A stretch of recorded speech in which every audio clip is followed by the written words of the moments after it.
We, number one, think we can read each other's minds. We can't.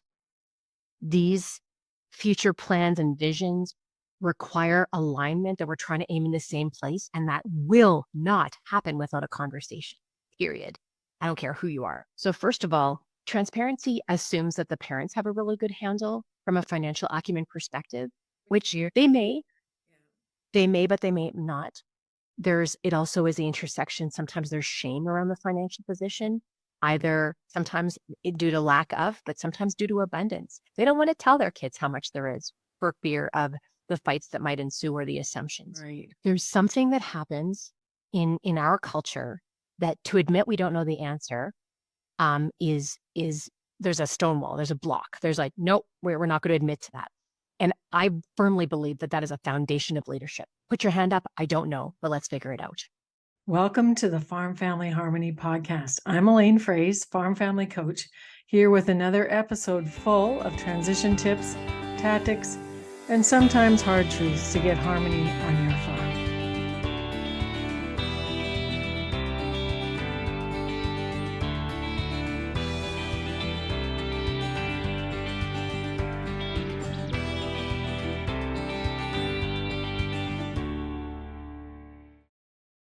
Good morning, everyone. Whenever you're listening to this, good afternoon. It's morning for us, and I'm really super excited to have my good friend Patti Durand with us today. Patti lives in Humboldt, Saskatchewan, and she has a consulting firm called Brightrack, which I think is a great name because she's always been a bright light to me and a great encourager for the work that she and I have been doing for many decades with farm families. So, Patti, tell us a little bit about Brightrack and why you're here today to talk about your book, The Forgotten Leader. So we're going to do a correction on that. So we're going to do a pause and cut because the title got changed. It's actually The Future Leader. It's called The Future Leader? Yes. Hey, there you go. Okay. Not truly though. That's not a bad thing. And we don't have to cut it out. And the reason I say that is so in my mind, this book is my care package to a generation of leaders that I think got forgotten by their leaders, by their advisors, but most of all by them. And yet, when I had the title The Forgotten Leader, it doesn't have hope. And that's not my intent at all. So the title is The Future Leader, The Successor's Guide to Family Business Leadership. And it is built from everything I wish successors knew. Well, what I like across from them. Go ahead. Okay. So so we're going to keep that in there. That's great because you and I are both, we're the kind of women that have no makeup days and don't care that everything has to be perfect the first time. Well, and it's reality, right? It's I still view it as the forgotten leader. This is my view, but I need people to understand that they are the future leader. There's work to be done. Let's go. Well, and you gave me a preview copy so I could look at it while you were getting ready for your launch and all those other good things that you do when you write a book. But let's just take a step back and talk about how you got to this place of writing a book and what lit the fire in you based on all the work that you've done talking to farm families. So just tell people a little bit your story. So I was lucky enough to be involved with a pilot project at Farm Credit Canada starting in 2018. And effectively, farm families, trust that organization and had been coming for a long time and saying, succession's going awfully. We need help. What are we supposed to do? And so our challenge, myself and Val Panko were co-leaders of this pilot, and we were given a whole bunch of time and rope, and we ran with it. And we were asked, figure out what's helping and figure out what's holding back transition and succession. And so in 5 years, I sat down with over 350 farm families, and the only rule to sit down with us was that you couldn't be in legal proceedings. So what that meant, and I now see in hindsight, is this is a randomized trial of Canadian farms. So I right? And so what emerged for me were these patterns. I'm like, oh my gosh, it doesn't matter if you have a huge farm or a little farm, if you're in debt up to your eyeballs, or if you have buckets of cash, if you're young, if you're old, if you're close to an urban center or in the middle of nowhere, male, female, it doesn't matter. There are things that do not pick favorites and problems that are so universal. I had to think about a way to help more people faster.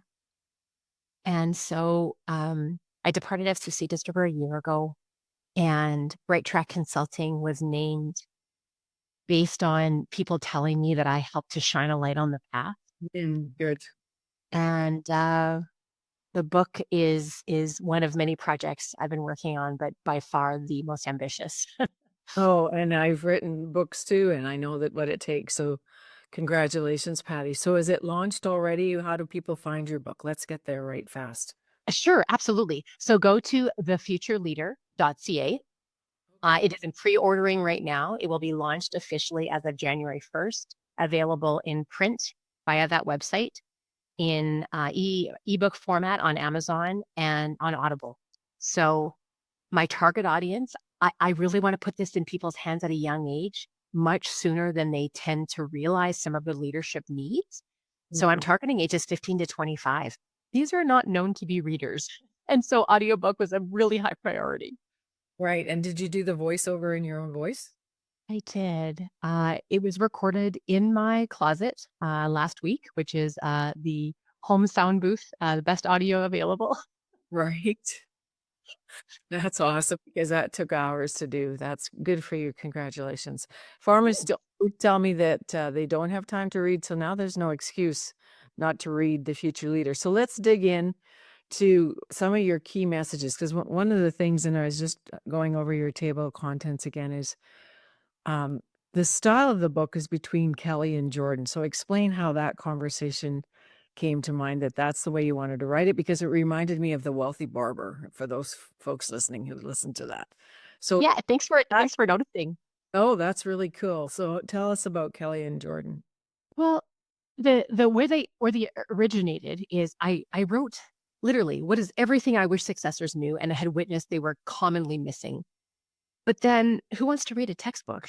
It was kind of this content that wasn't maybe as palatable. So I'm like, okay, well, I wonder if I could write a story around it. And so Jordan is the successor, and Kelly is a family friend who was a successor in their own family business. And it really is the unpacking of things Kelly wished they knew. And I say they because I've written it in the second person without gender, Mhm. very intentionally. Um, the reader, and I extract them at the beginning of the book, they get to decide if this is a male and a female and a male, two of one of it. Amazing. It Yeah. That's not the deciding factor. And I didn't want someone to read the book and say, well, easy to say that's for women or easy to say that's for men. And yeah, that was the outcome. So uh, it starts young and it starts with just truthing some misconceptions that, man, people get wrong over and over. So you made this comment about all this experience you have, and I should also mention you have your FEA designation, which is Family Enterprise Advisor. So family business is your lane. You love family business. You've been working in it for a long time.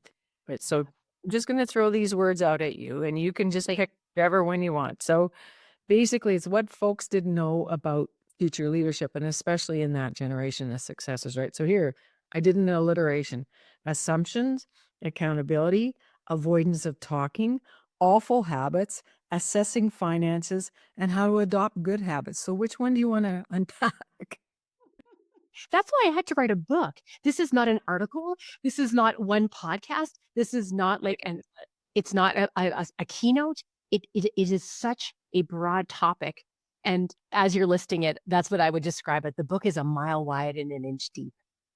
I intentionally, I want to whet people's appetites, specifically successors' appetites, to say, there's a lot of learning to do here. Get going. And here's why you should care about this. But when you talk about, sorry, I'm enjoy get going because the chapter that's called "I'm Done." Like, that's I think where the next generation Patty loses hope when they're on this emotional roller coaster. Well, I'm just gonna up and sell the farm. I'm done. yeah. Where did you start there? You know what? I've witnessed it, and I will say probably one of my other drivers for this book is I'm tired of watching people hurt each other. Well, and I hashtag healing stories number 4 ag. That's a hashtag I use on X.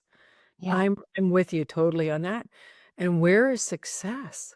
Yeah. That's what this book's about because it's very the other thing I think farmers who read this and people in agriculture is you have practical tools, Patty. You're not airy-fairy cosmic woo-woo stuff. These are practical tools and applications that people can actually put into practice.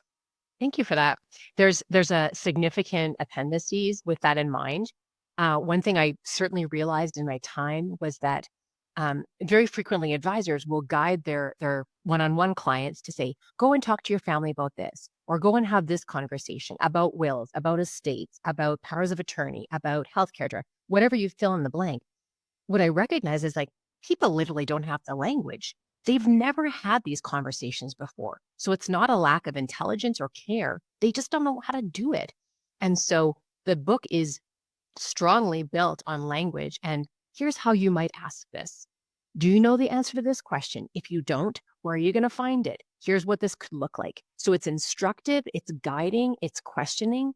And if someone already knows this particular section, skip over it. Just keep going.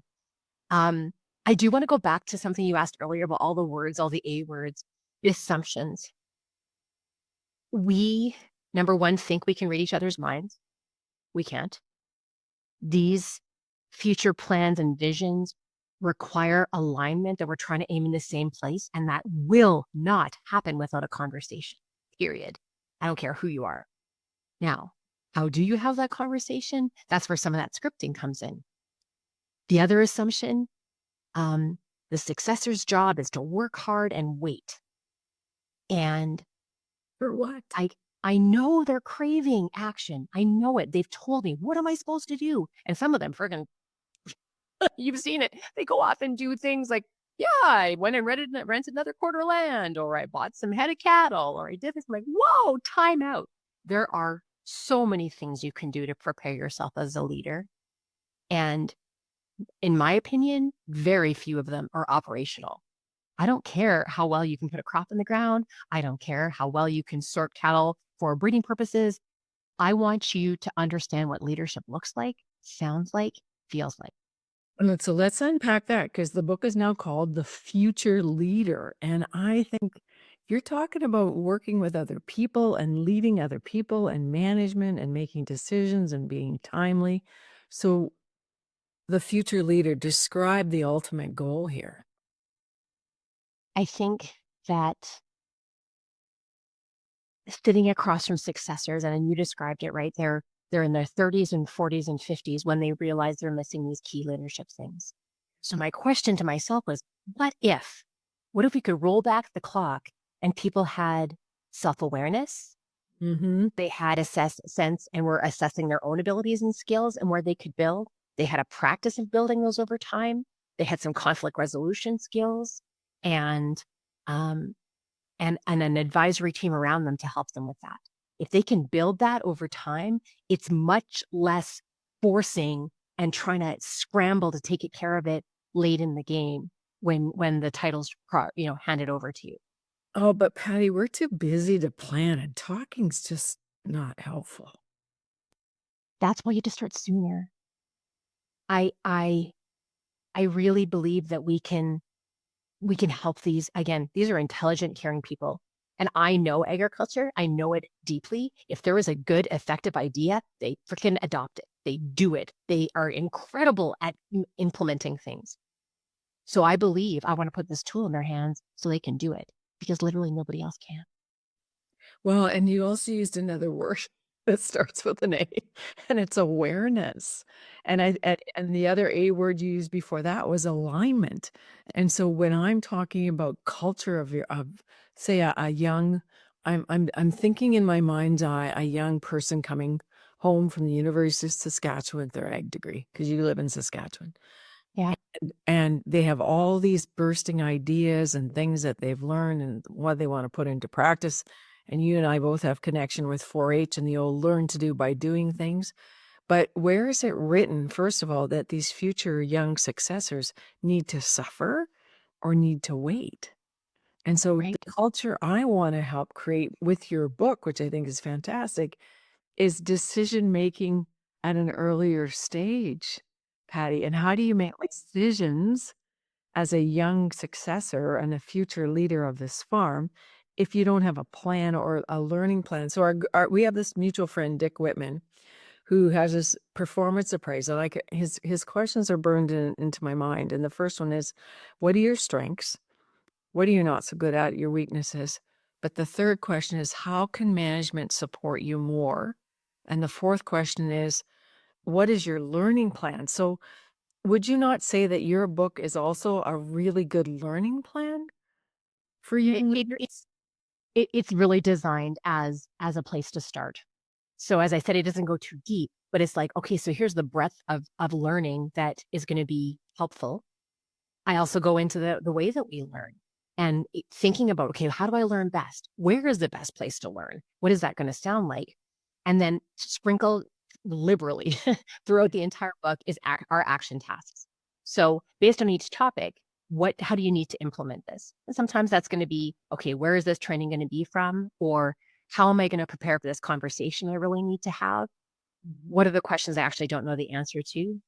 And it's all summarized in the appendices because effectively it can become a workbook that I will offer families can work through together. And really, I would get the hard copy as well as the audible copy, but I get the hard copy because I love to read books and scribble them up as I'm writing. yep. And then at the very back, I start writing the to-do list of page 19, go back to what Patty said about this, do this kind of thing. So that's, it's great. And I'm just shouting it out here, giving everybody permission to write in their books because that's another brain thing, I think, to connect what goes through the pen or the pencil back into your subconscious and how you're actually going to put it into action. So what's stopping people, Patty, from breaking down these assumptions? And the one thing that you wrote was about the different tools, not just equipment, cash, or credit, but also time. You mentioned to actually deal with things like financial transparency. I mean, you spent over 5 years with FCC, which is known as a major lending and agency for agriculture. So why is financial transparency so important? And how do young people get more financially literate to ask the right questions and understand time being on their side for building equity? I absolutely. Why is it so critical? I think part of it is that um, starting the skills around their own personal behavior and habits early and understanding how credit works, how to build their credit score, how saving works and how they can make those investments for the long term. I know you talk about personal wealth bubbles often, and I certainly echo that concept. Um, that's a piece of it. But then the transparency, it's kind of the collision of two things. So first of all, transparency assumes that the parents have a really good handle from a financial acumen perspective, which Here. but they may not. It also is the intersection. Sometimes there's shame around the financial position, either sometimes due to lack of, but sometimes due to abundance. They don't want to tell their kids how much there is for fear of the fights that might ensue or the assumptions. And so transparency in general, including, I don't know the answer. Let's figure it out together. We don't have a plan, but let's continue to collaborate. For parents to have the opportunity to own that and say, this is really hard. We don't know what we're doing. We've never done this before. For the successor to have respect for that difficulty. And, but I mean, there's an entire chapter on being respectfully pushy. I'm a big believer in it. We're not going to be a bull in a china shop. We're not going to be a jerk, but this is reasonable. You're building your career on this. It is reasonable to expect to have an understanding and transparency around what's happening, including if there isn't a plan. Well, I know we can do better. let's just capture and rewind that language. Respectfully pushy. Mom and dad, it's not my intent to push you off the farm, but it is my intent to understand how you would like to step back without stepping away, which is a Dick Whitman term. And you said right from the beginning of this podcast, Patty, my intention in doing this Farm Family Harmony podcast with all these people that we talk to is to help the entire mindset of agriculture shift its language, which is exactly what your book does, because you mentioned the word shame around finances, and I quite often say humiliation, like the pain of the parents not having the courage, the boldness to tell their next gen that they don't have enough for themselves, so that the viability of the farm is in jeopardy until we can figure out another way to generate more revenue to bring another family back. So those conversations, hopefully they can go back and forth. But you've also I've sat in your workshops at the Connections conference in Saskatoon about another thing you are really good at is communication habits and what good communication look like. So can you shine the light a little bit about how you help people understand that better? Because I think one of the biggest problems we have in agriculture is conflict avoidance, procrastination, and then, like you said, the assumptions about we can't read each other's minds. So Mhm. how do you crack that open? Yeah. There's something you just said. I don't want to miss it. Okay. So the accountability when we don't know the answer. Right. There's something that happens in our culture that to admit we don't know the answer is there's a stonewall, there's a block. There's like, nope, we're not going to admit to that. And I firmly believe that that is a foundation of leadership. Put your hand up. I don't know, but let's figure it out. Together. For the successor, yeah, together for the successor and their parents to be able to be open about that and say, we don't know the answer. Let's figure it out. Stop pretending that we're going to figure it out. Stop pretending that we know. Stop pretending that we hope it's going to work out. All of those things. So that accountability, literally, if that's the one thing that this book shifts, I'm going to call that a huge win because we all have stuff we need to own. Me too. I'm not pointing fingers. This is I all of it. If we can own that and say, that's a phrase I use often. You could fill an ocean with what I don't know. I'm keenly aware of how little I know in the grand scheme of things of this world, but I am a curious kid. Let's go. And curiosity is a wonderful way to learn and start conversations. I'm just Well, it is.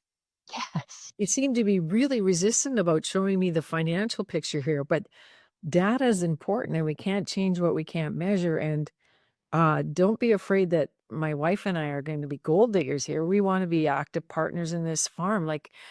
So that's the other thing, Patty, I'd like to ask you about. Why are the founders of the older generation, what are they afraid of? Like, why are they so reticent to open up that financial transparency? I would say that there's several reasons, but a really common threads, and I'm sure you've witnessed it yourself, right? Is that they are doing what they know. So they are copying the pattern of their mentor, who is their parent or grandparent, and um, confidentiality and holding one's cards close when it comes to financial position and estate planning. This is a secret not to be revealed until I'm no longer here. I don't know if it ever served us, but it certainly doesn't serve us now in the complexity and magnitude of the volume of dollars. And so, but I give everybody a bucket of grace, including the parents who are doing their best. They have never done this before. And so, but that's not a good enough reason to say, oof, I think we can do better. Put your hand up. I don't know what we're doing. Let's figure this out. What resources do we need? What questions do we need to answer? What are we missing? And go after it. That, if you can build that culture in your business and you take over the world, the sky's the limit. Well, because you're always learning and you're not afraid. The other thing I think that's in that is the fear of looking stupid or less than. Oh gosh. Well, and We people, yeah, that's another thing. Exactly, but we know farmers are highly talented, multi-skilled, and do all kinds of fabulous things. But there's just that piece around communication, I think, that you're really good at to figure out to shine the light on that. So the communication piece, I talked about scripting and language already. The other thing that I talk about in the book is family communication habits that are not serving us, that are inappropriate. They are rude, the line I like is, if you spoke to your friends the way you speak to your family, would you have any friends?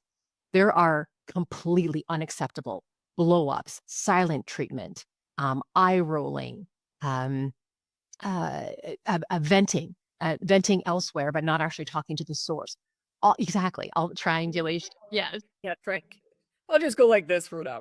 No, for sure. But the reality is that, come on, like, name it and say, "This is not okay. This is doing damage. This is hurting people, and we're on the same team." Imagine if we And acted that way. remind us. Yeah. Yeah. Remind us we're on the same team. So, we talked about assumptions that you can't read minds. And we talked about a little bit about accountability. The relationship between Kelly and Jordan, they aren't related, correct? So, Correct. so let talk more about what you've seen in your practice around using a mentor who's not part of your family, or using a coach, or using a peer network to help give you intelligent information and comparison, not in a joy stealer kind of way, but a way to benchmark a peer network to show you what you do or don't know and how you can fill those gaps. Absolutely. So the reality of farm business in particular is that it can be very isolating. It's deeply demanding in terms of hours of your time.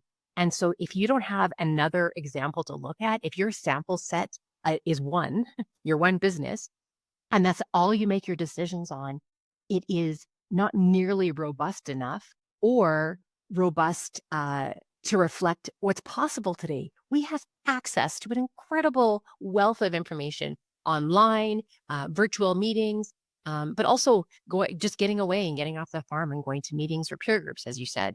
Um, and so if you recognize how limiting it is to just be working at home all the time and not seeking other information, that's where mentors can come in. That's where coaches can come in. And it can be a safe space outside of your family that just to unpack things and say, man, I am struggling with it.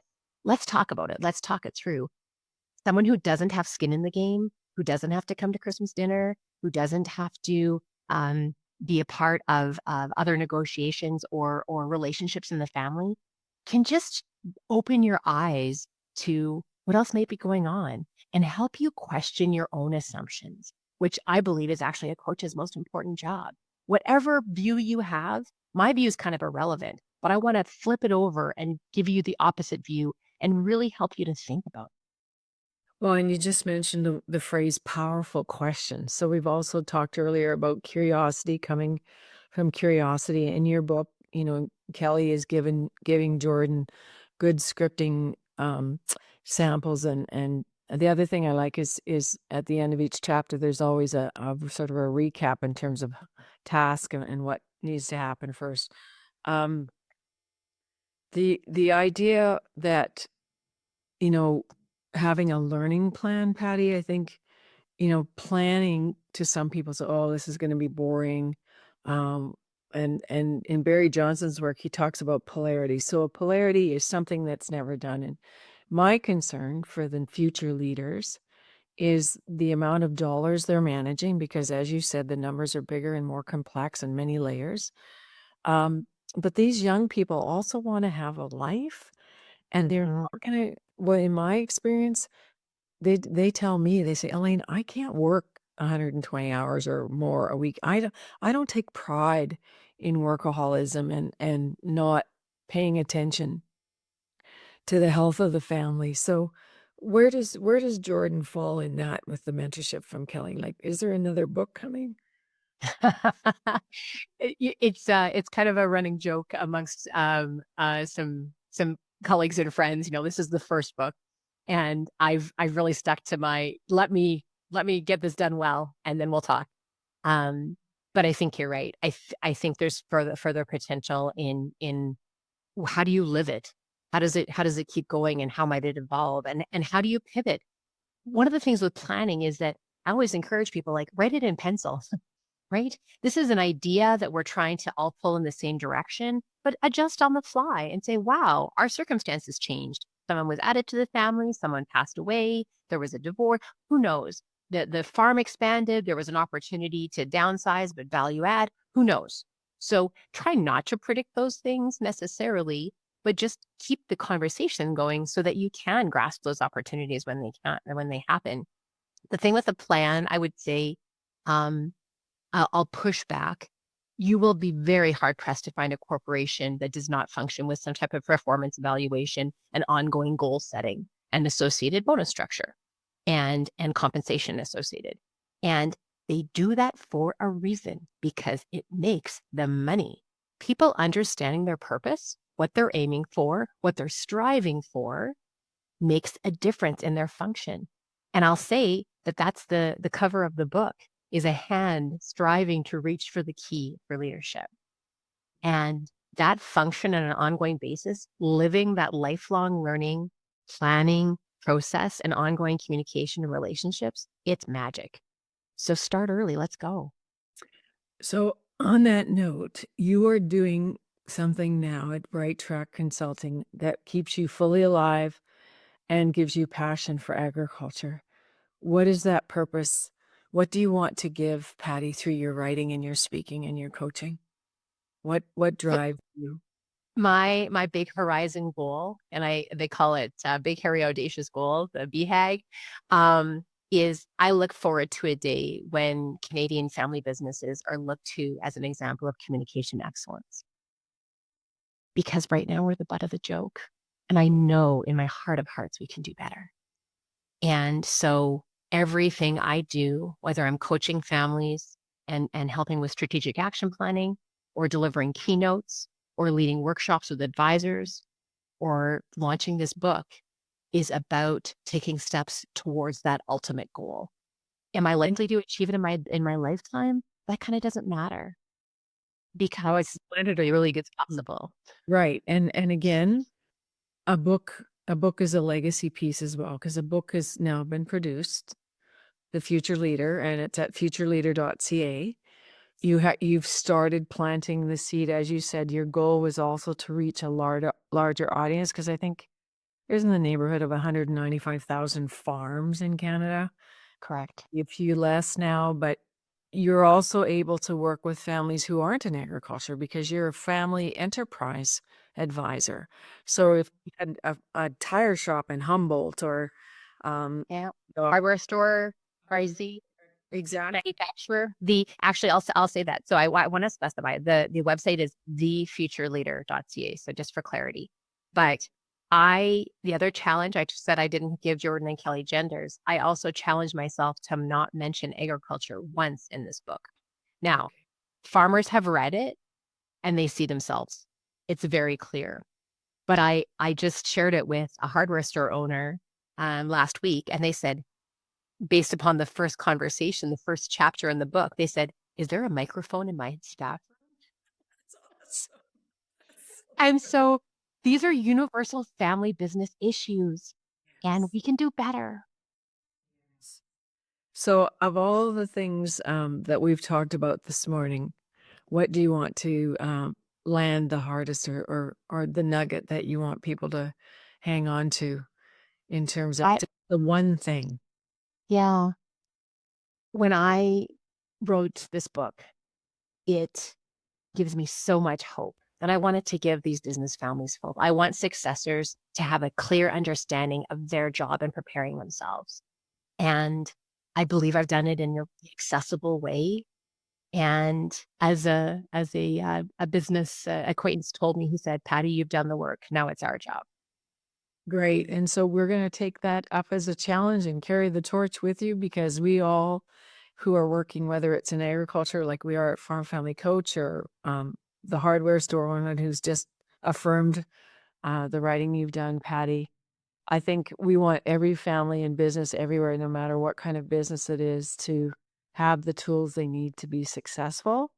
And in our practice, quite often I use the proverb that says, "Hope deferred makes the heart sick, but a longing fulfilled is a tree of life." And so, how wonderful would it look if all of these family businesses got on track, did the work of changing their language, and came to the table, started having transparency, asked more powerful questions, which you've given them right in your book in terms of the script, and actually activated all those things to keep taking the next step. And I really appreciate what you said too about things not being in alignment sometimes and changing.